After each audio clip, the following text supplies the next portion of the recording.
Welcome again. So for everybody who didn't see the previous session, there was an overview of Flow 2.0 with a sneak peek to all of the features. And one of the things we looked at was the resource management. And this session is about resource management. So I'm Robert from the Flow project and TYPO3 project and NEOS project. And I started some years ago with the Flow project, and well, you know that story already. Anyway, resources. In Flow, we want to be able to store files, uploaded files, but all kinds of assets your application might manage in a file system, for example, or somewhere else at some remote location. Probably accessible through SSH, or you want to have cloud storage support. And on the other hand, also you want to publish to all kinds of different targets. And this is what the resource management in Flow 2.1 is about.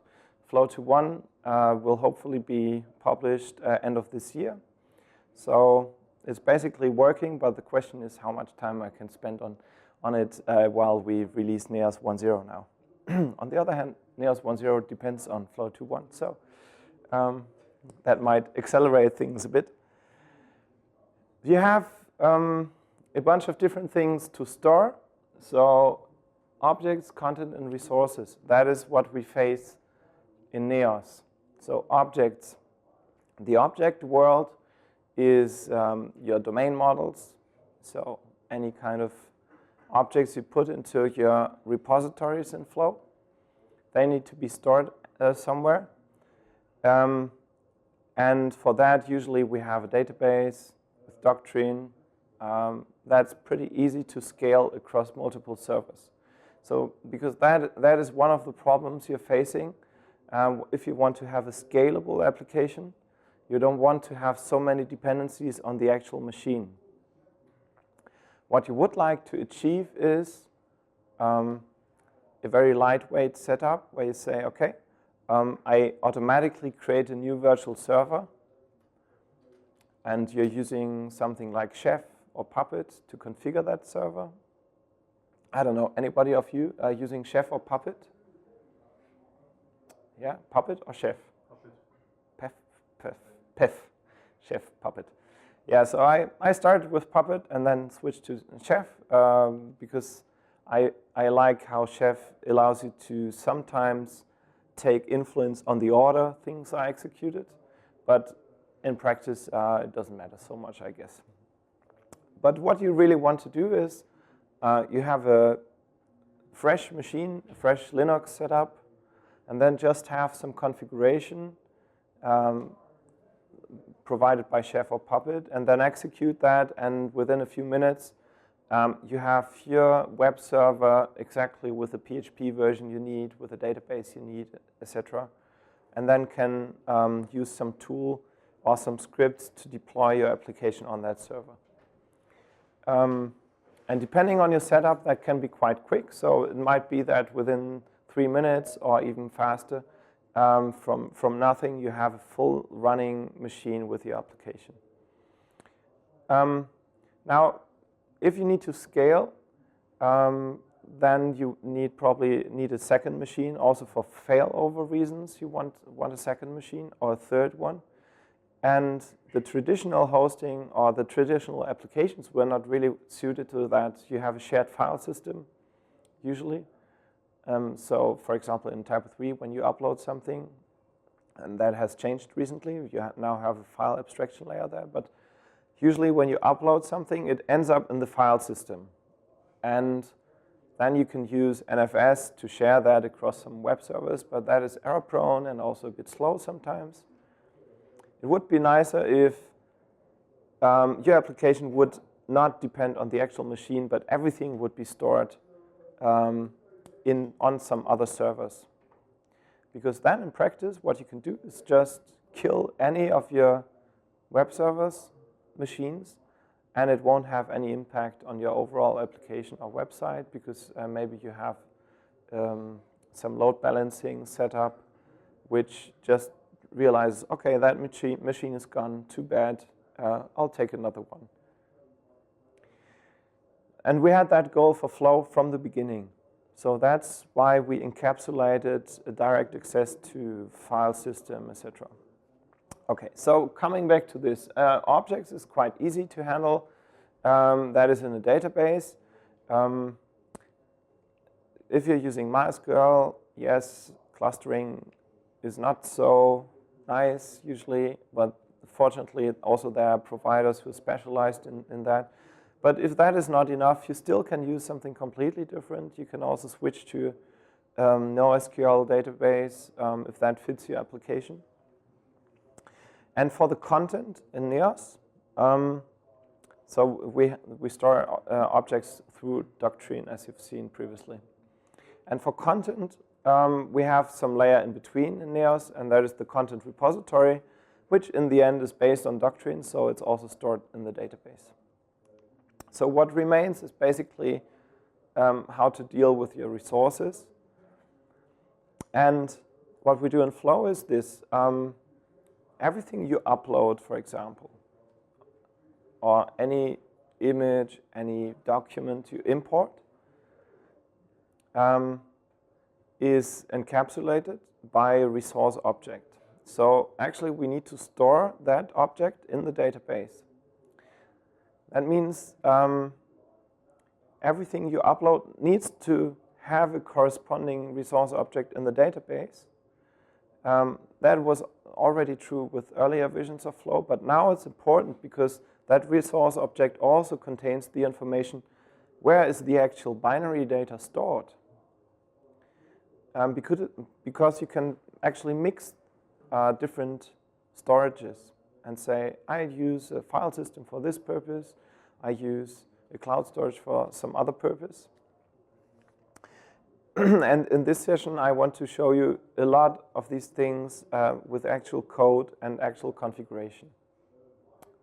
So it's a bit of experimental session. So previously, I just realized that through the network connection, I had some problems accessing the resources. So we'll see how it works out. But I can at least show you how the code looks like, and then I can simulate how it would behave. You know. And as always, if you have any questions in between, then just ask right away. So I have some sample application here, which is a little bookshop, and it's possible to upload books there. No, not to upload books.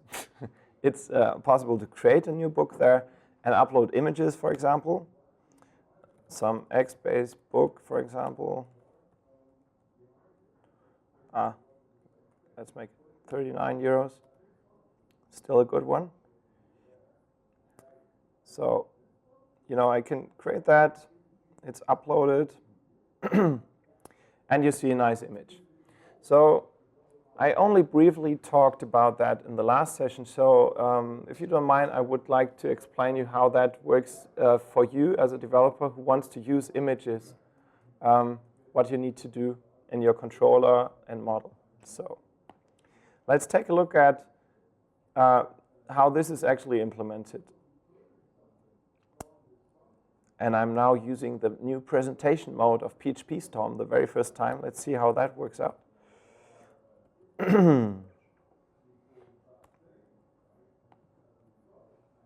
Interesting. Quite big. So there's a book controller. The book controller is responsible for what you've just seen here. So actually, this URL here is pointing to the book controller. And when you just call it like this, it calls the index action of that controller. So let's see how that looks like. Basically, there's some other sample code in there, which is an example of a simple cache you could use. So it just stores the content generated by the template in some cache. and next time uses that again. But we don't need that now. So that's why this part here is commented. What you actually could also do is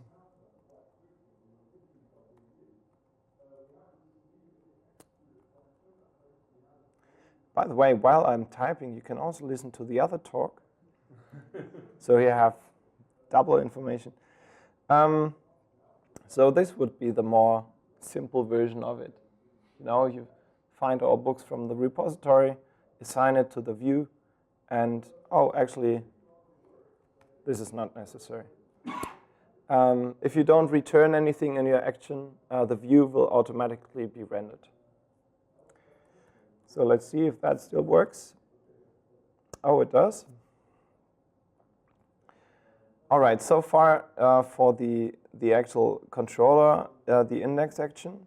And if you create a new book, there's nothing fancy in here at least. So Flow will detect, okay, so you expect a new book here, a new book object.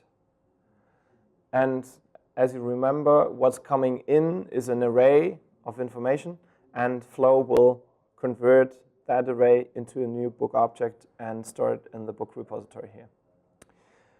So nothing really fancy in the controller. So let's have a look at the book model. It's quite big, I think. Is it configurable? Font size. Presentation. Oh.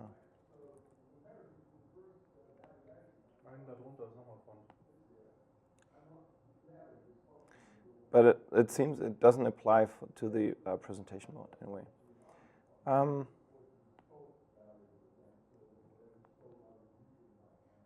Can you still read that? No. Yes? No? Whoa. More or less.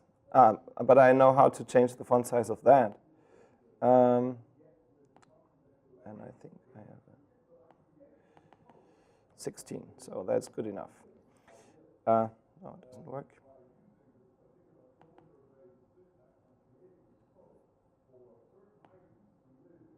Interesting.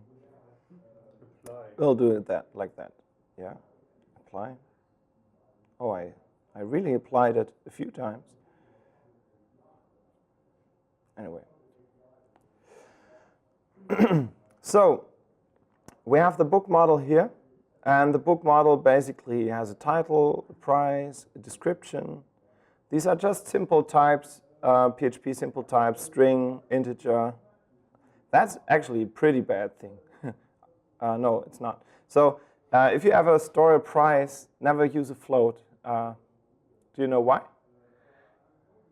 I mean, would be quite handy, right? Because we have euros and cents. You could use a float for that. Yeah, so it's not actually precise. Once you start calculating, then you might lose a few cents here and there. And that's not what you want in a shop, for example. So always use integers and always calculate in the in cents in this case. So and we have a description, reviews, and here we got an image. So the most simple way to include an image here is directly store a resource object. It's just a one-to-one relation to a resource object. And okay, so there's a simple setter here, set image, which also expects a resource object. Now, we've seen the controller with the create action. That is unchanged. If you upload an image or not, it's always the same create action. It accepts a new book. The model here has a new property image. And if you look into the fluid file,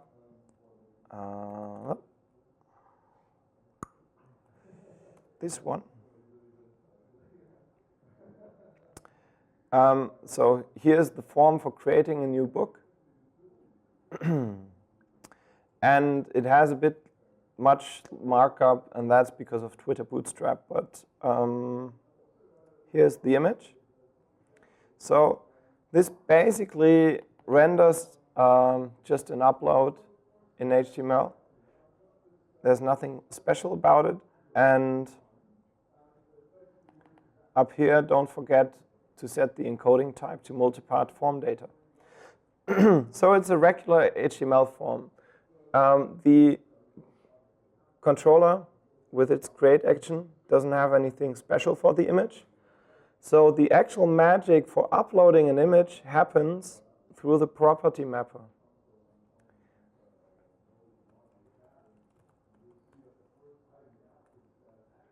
Because the property mapper will see, oh, there's an array of title and ISBN and etc. coming in. It needs to convert that to a new book. And one of the properties is called image.resource. No, one of the properties is called, yeah, exactly, image.resource. And the target of that, the target type is a resource object. So it will also not only look in the post data, but also in the files data in PHP if there's an upload with that name. And then automatically convert the uploaded file into a resource object. So from a user's perspective or from a developer's perspective, the only thing you need to remember is an uploaded file ends up as a resource object, and Flow will do the wiring of that if you name the parameters right. So that is the background of this. Now, if you don't use cloud resources, sorry about my voice. Oops.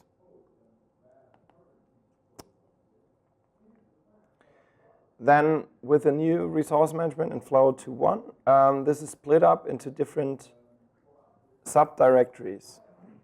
So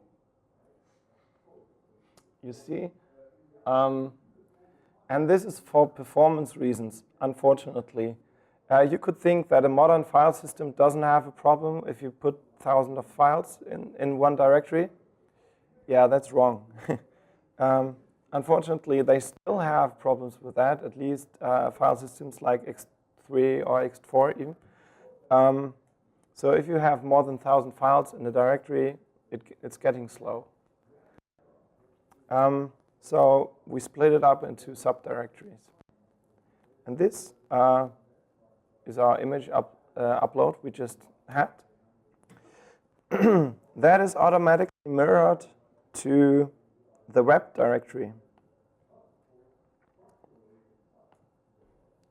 Oh, there's some old stuff lying around.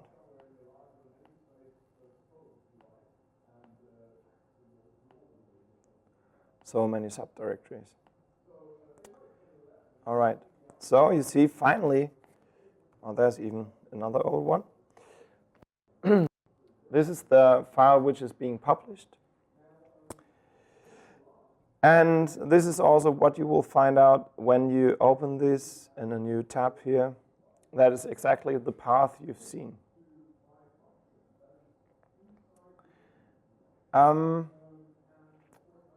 Okay, so when I delete this book here, the nice thing is that all these files disappear again. And remember, I didn't implement anything special in my controller or in my action that if the book is deleted, that also the files are removed. So Flow watches all these resource objects and knows if they are used, if they are referenced by another object. So if your book object has a one-to-one relation to the resource object, that is registered.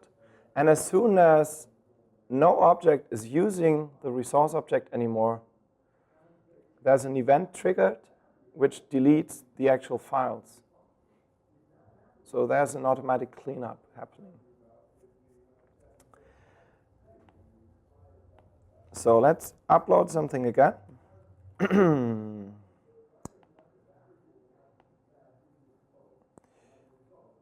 So now you see, okay, it created the resource directories again. So why do we have, I need to repeat it. So why is everything stored twice? Well, the reason is it's not said that you actually want to publish that uploaded resource. Imagine someone is uploading a copy of his driver's license in your application. Do you want to publish that automatically right away? Rather not. So, but it needs to be stored somewhere. So that is why I distinguish between the storage and the publishing target. And yes, it uses twice the memory in this case. You can actually configure the file system target to use a symlink instead. I just didn't do that here. Then, instead of the real file, it would create a symbolic link to the private directory, the actual file there. As long as one object is using the resource object, it's still there. So if you want to delete it from the book title but still have it in some media library, then the media library also needs a reference to the resource object. Otherwise, it would never find it again. I'll show you how that looks like in the database. So we have a table here for resource objects. And let's take a look at the structure. What we store there is the flow-specific persistent object identifier. That's just UUID flow needs. Then we have the SHA-1 of the content and also the MD5, which is useful for cloud storages. We have the file name. We have a collection name, and you'll see that in a second. We also store the media type and the file size. So that's what we store about the resource object. And I showed a very simple example. In my book, I only referenced a resource object. And let's take a look at the index HTML again. Ah, no, not that one.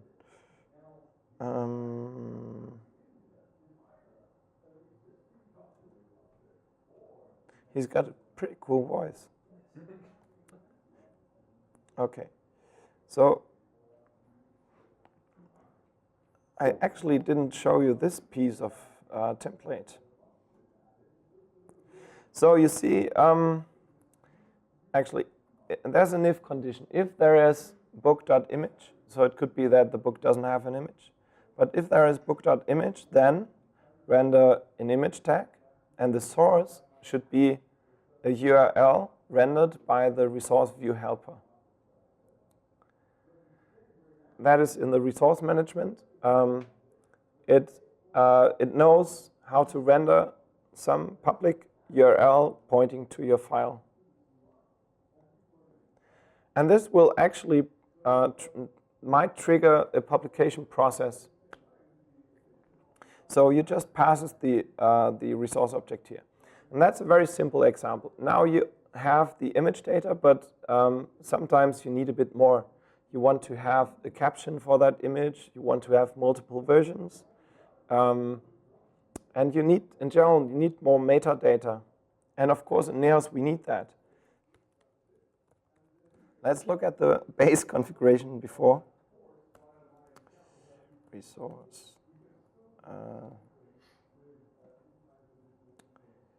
Okay, you can now open your eyes again. Look at this. First, I define where can I store things or where are things stored. I have two storages by default. I have the persistent resources storage. That are all my uploads. And I have the default static resources storage. That is are all the files you have in your packages. That's a read-only storage. Makes sense, right? So this default persistence resources storage is a writable file system storage, and I give it a certain path here. So it ends up doing exactly the same like in Flow before. It stores uploaded files in data persistent resources. Now the second thing you define are the publishing targets. So you might publish that to any kind of location. By default, we simulate the same thing you have in, like you had in Flow. So we have a local web directory where we publish the persistent resources and the static resources. And the glue between storage and target is the collection. So we have a static and a persistent collection, and you can create your very own collection. So for example, you could say, I have an invoices collection. All the PDF files of your invoices end up in a certain collection, which is published to a certain target and stored in a certain location. And all other assets are stored and published elsewhere. So the very simple thing I can have here is I use the default static resources storage and publish that to the local web directory static resources target. I like long names, as you see.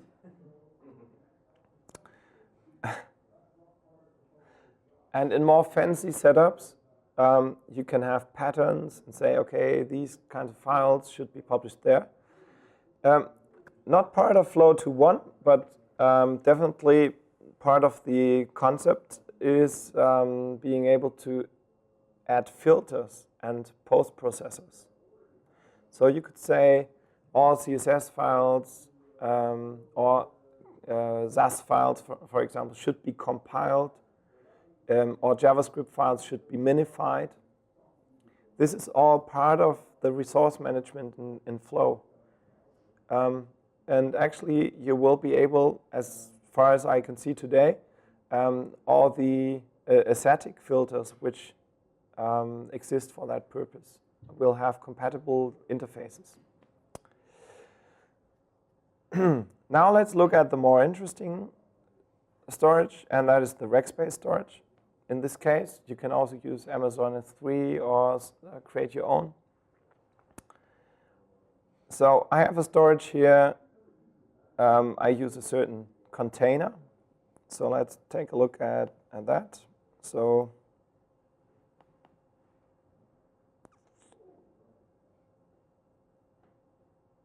come on. Okay, there you go. So I already published a few of the static resources just to test. But here's a container called persistent target, for example, that's currently empty. So this is where we store all the published, all the uploaded resources. And then I have two targets. I use the static target container. And now you can see a nice thing here. For the persistent resources, I use a CDN. So I say, okay, this is the URL I copied from my Rackspace account. All the uploaded resources will be published to a content delivery network right away.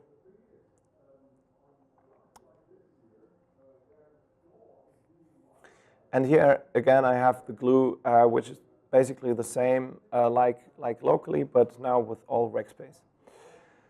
So let me switch to that configuration.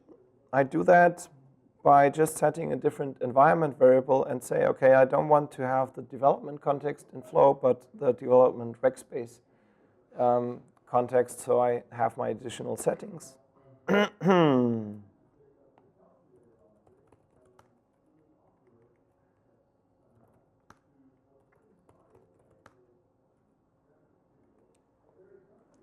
So now when I reload, this image should be broken, hopefully, because that is not published. I'm also logged out because I'm in a different context now.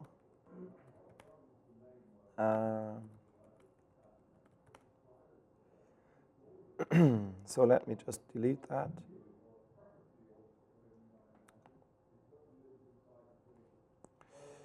Actually, I have a logging somewhere.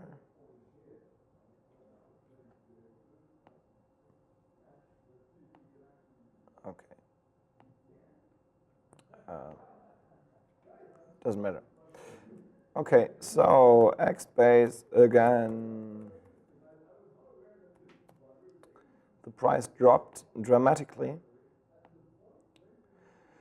Now, you see, the upload took a bit longer, and also the image came a bit later. That's the purpose of a content delivery network. It should be slower, right? So something obviously happened. Let's look at the log file here.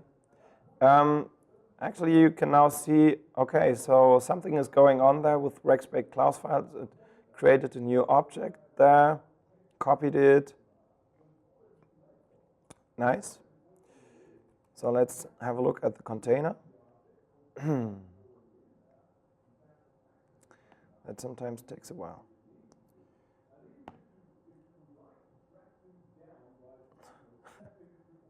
You know, you have it, but you don't know it. It's the wrong container. Yeah. I did. There's probably much more in there. So that should be this one. Yeah, so it downloads it. Actually, what you can see is that we set a custom header here, which is a content disposition header with the original file name.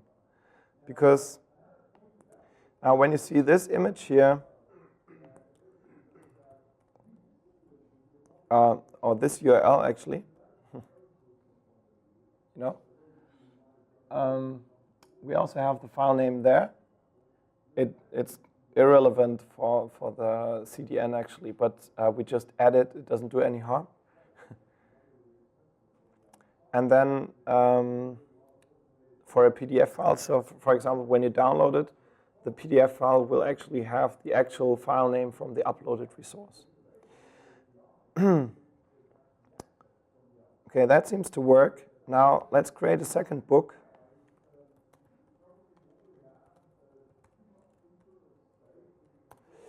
And now what I do is I upload a file with a different name, but exactly the same data. So I just made a copy of this.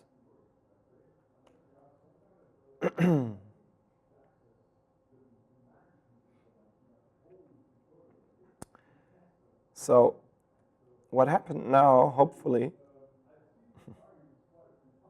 is we still have this one storage.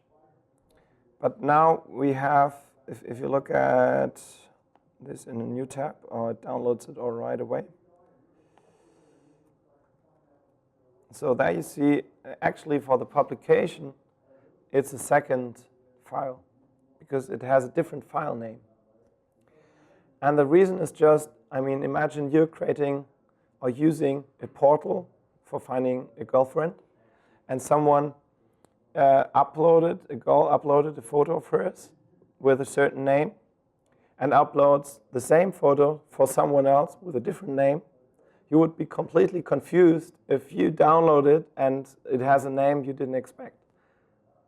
You can see that? So even if someone else is uploading exactly the same file, you want to keep the original file name. Probably it was a bad example. Anyway. Okay. I'll upload. You were probably looking at this file, right? With the chicks. We can, of course, upload that as well. Takes a bit longer. But there you go. So lots of chicks there. And also theoretically, at least, let's see, there should be another file now. There you go.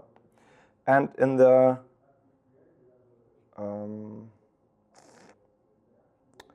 exactly for the persistent target. Here you see that the images have been published multiple times. There's no actual way around it, so Rackspace doesn't support symlinks in the content delivery network. So we actually publish them multiple times. So yeah, let's see if it can also clean up again. I just remove these books. Oops.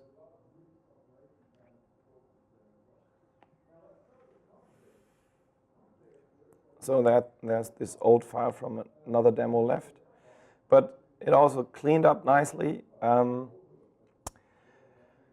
So that's basically the idea, and something which was unfortunately a bit broken. I plan to show it to you. Should I try it again?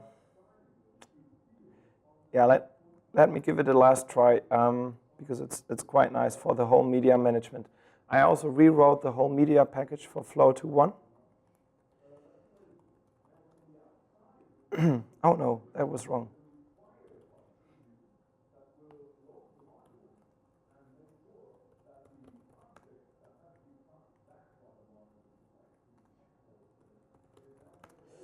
So.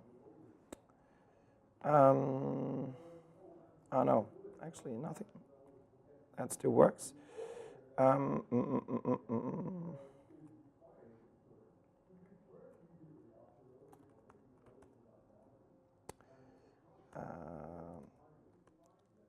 CD TYPO3 media. Fetch.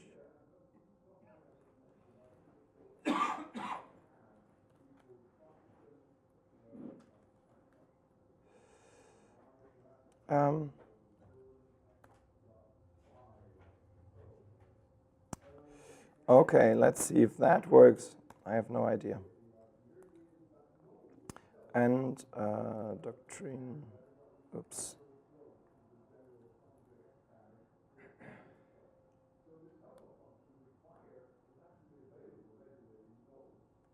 Okay, looks promising.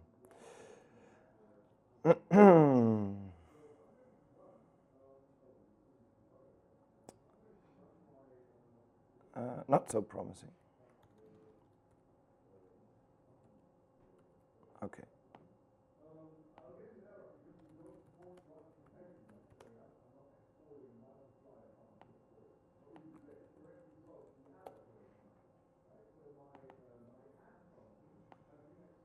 I knew it.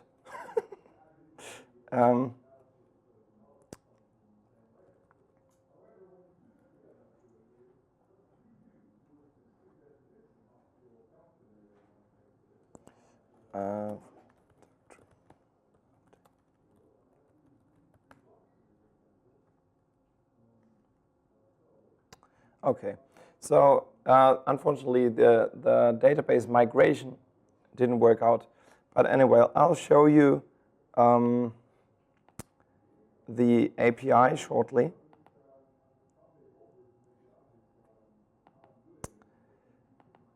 So when you're using the new media management, you're dealing with these asset objects, and you have image objects which extend asset. You also have audio and all that. So now the nice thing is the asset method class here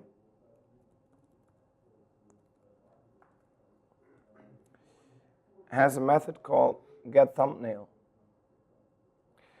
So any kind of asset, and mostly images right now, but if you have whatever document, if you needed a thumbnail, you just call getThumbnail and set the maximum width, maximum height, etc. What you'll get back is a thumbnail object, and you can just use that, display it in your template, etc. You can also access that through your image view helper.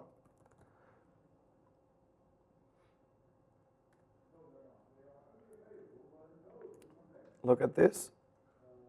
This is now slightly different. It uses the media package and the image view helper and says not resource, but image, book.image, and you just say maximum width is 200 pixels. It will automatically create a thumbnail for you and publish that to your CDN. Now, the nice thing is, if you change the original image, all thumbnails will be unpublished and next time recreated. So you don't have to clean up all the thumbnails used everywhere. And there are some more nice things you can do with images. So you can just create a new image variant object and pass it an original image. And then you have a working copy of that original image. And in this image variant, you have nice methods, of course, but you have a method here called add adjustment. And you have a bunch of adjustments here. I just implemented a few to test this, but you can imagine now we have resize image adjustment, crop image adjustment. You can implement a black and white filter adjustment or whatever. All this information is just attached to the image variant, and when you call get resource, this is lazily rendered and published to your CDN with all the adjustments changed, and you can just call a method, for example, set width on your resize adjustment, and everything will be updated. All thumbnails, everything you use. And finally, imagine you have an image, 3 variants, 50 thumbnails attached to your book. When you delete your book, everything is cleaned up again and unpublished from your CDN.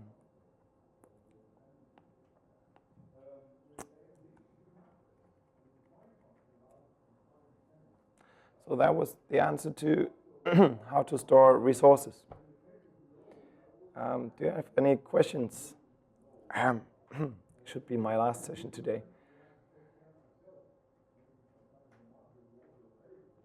All right. If you can think of more questions afterwards, I'll gladly answer them. Also, you can read a bit more about resource management soonish on my blog.